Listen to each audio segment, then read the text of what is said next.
全世界嘅人，無論西方人、東方人好，你捉到一個最真摯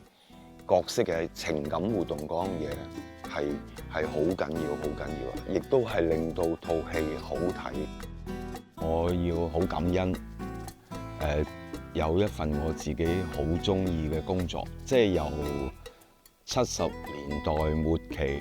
響無線電視菲林組聚集咗好幾位好出色嘅導演啦，許鞍華啦、譚家明啦、嚴浩啦、徐克啦、余允抗、張國明等等。咁我有機會跟佢哋做場記、做助理編導。咁如果佢哋肯認我呢個徒弟嘅話咧，咁佢哋個個都係我師傅嚟嘅。喺現場睇住佢點樣同演員溝通，點樣同啲攝影師溝通啊等等，已經係學到好多好多嘢。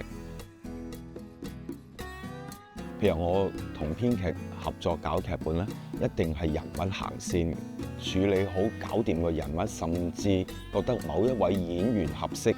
演呢個角色嘅時候，我已經開始接觸嗰位演員，建立一個同佢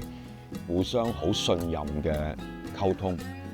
關係。做人唔好話導演啦，做人我覺得善思誠懇嗰樣嘢係好緊要嘅。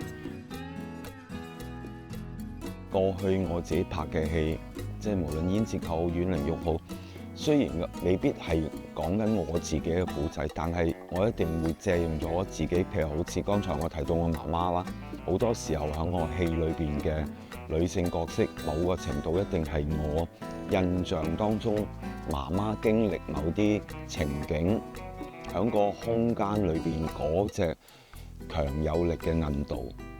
呈現喺我啲女性角色度咯。創作嘅嘢好多時候同自己你所感所受嗰樣嘢好有關係嚇。其實電影譬如你同一個好朋友，你同佢講一啲好真心嘅説話，你希望佢係一個好好嘅聽者，能夠接收到你想傳達俾佢嘅意思。其實拍戲都一樣嘅啫，嗰個初心就係你覺得呢個故仔或者呢個人物非拍不可，呢個故仔非講不可就得㗎。